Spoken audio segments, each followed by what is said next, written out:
Hey, guys, Tech Doc here. Has this ever happened to you? You're trying to install something, but your drive says it's full, and you have no idea what's taking up space. Don't worry, I'll show you how to find and remove unwanted data in just a few clicks. Go to Google and search TreeSize. Click the first website and download it for free. Click on search bar and write TreeSize. Click on its icon, open TreeSize. Then click on File the select drive. Choose the drive you want to check. In my case, it's the C drive.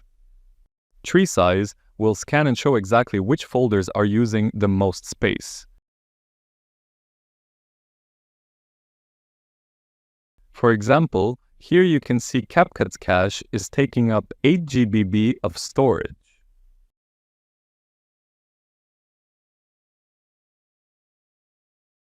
Now you know exactly where your space is going, and you can delete or clean up the files you don't need.